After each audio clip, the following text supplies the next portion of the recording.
અંબાજીના દાતામાં forest વિભાગની team police સાથે જમીન ખાલી કરાવવા માટે જાય છે ત્યારે અચાનક તેમની ઉપર હુમલો થાય છે અને ત્યારબાદ આ વાતને લઈ અને અનેક ચર્ચાઓ થઈ રહી છે। ત્યારબાદ હવે એક સવાલ ઊભો થઈ રહ્યો છે કે પોલીસ કેવી રીતે કાર્યવાહી કરશે, આ લોકોની સામે શું કાર્યવાહી કરવામાં આવશે। આ સમગ્ર બાબતે વિગતે ચર્ચા કરીશું। નમસ્કાર, હું છું ઉજ્જવલ અને આપ જોઈ રહ્યા છો નિર્ભય ન્યૂઝ। અંબાજીના દાતામાં આપણને બધાને ખબર છે કે ફોરેસ્ટ વિભાગની ટીમ અને પોલીસ ઉપર હુમલો કરવામાં આવ્યો। ત્યારબાદ આ આખી ઘટના ચર્ચામાં આવી। આખી ઘટનાની જો વાત કરવામાં આવે તો ફોરેસ્ટ વિભાગની ટીમ એ ગામમાં ફોરેસ્ટ વિભાગની જે જમીન છે એ જમીન ખાલી કરાવવા માટે જઈ રહી હતી ત્યારે તેમની ઉપર તીરકામઠા વડે અચાનક હુમલો કરવામાં આવ્યો। ત્યારબાદ અનેક સવાલો એવા ઊભા થઈ રહ્યા છે કે હવે પોલીસ કેવી રીતે કાર્યવાહી કરશે, આ ગુનેગારો સામે કેવી રીતે કાર્યવાહી કરવામાં આવશે। જો પ્રાપ્ત માહિતીની વાત કરવામાં આવે તો પીઆઈ સહિત 47 જવાનો ઘાયલ થયા છે। આ આખી ઘટનાની જો વાત કરવામાં આવે તો તેની સામે એવું કહેવામાં આવી રહ્યું છે અને પોલીસ દ્વારા પણ ક્યાંક ને ક્યાંક એવું નિવેદન આપવામાં આવ્યું હતું કે આ 500થી વધારે લોકોનો ટોળો હતો અને ત્યારબાદ તેમના દ્વારા હુમલો કરવામાં આવ્યો। આખી ઘટનાની જો ચર્ચા કરવામાં આવે તો 27 વ્યક્તિ સામે નામજોગ અને અન્ય 500 જેટલા અજાણ્યા લોકોના ટોળા સામે ગુનો દાખલ કરવામાં આવ્યો છે। હવે અહીંયા વાત એવી છે કે આ લોકોની સામે કાર્યવાહી પોલીસ કેવી રીતે કરશે।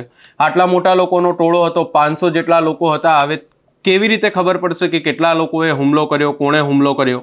આ તમામ ચર્ચાઓની જો વાત કરવામાં આવે તો એફએસએલમાં હવે તપાસ કરવામાં આવશે।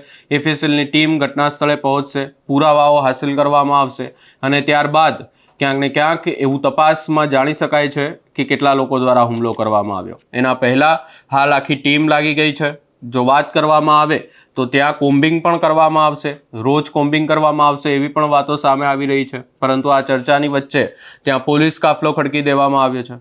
વધારે આ ઘટનાને લઈ અને પોલીસ દ્વારા શું કહેવામાં આવ્યું સૌપ્રથમ એ સાંભળી લઈએ અને ત્યારબાદ મંત્રી પ્રવીણ માળી પણ એ જગ્યાએ પહોંચ્યા હતા અને તેમના દ્વારા શું નિવેદન આપવામાં આવ્યું એ પણ સાંભળી લઈએ।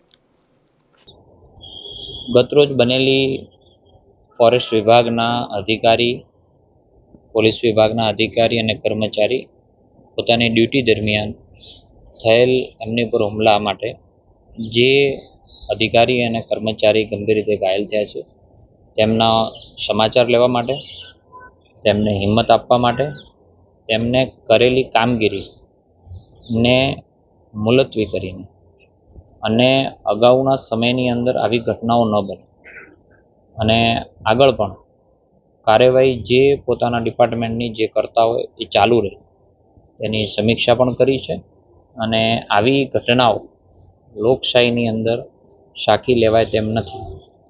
આના પર જે પણ કંઈ કાયદેસર કાર્યવાહી ફોરેસ્ટ એક્ટ હેઠળ અને આઈપીસીની હેઠળ જે પણ કંઈ કરવાની થતી હોય એ કરી રહ્યા છે। તંત્ર અને સરકાર આ કર્મચારીઓ, આ अधिकारियों साथ है। आज 13 दिसंबर 2025 को सर्वे नंबर 9 है पडालिया गांव के अंदर, वहाँ पे फॉरेस्ट का प्लांटेशन की एक कामगिरी जो शुरू हुई थी 8:30 बजे। उसमें फॉरेस्ट को पुलिस का बंदोबस्त दिया हुआ था सुरक्षा के लिए।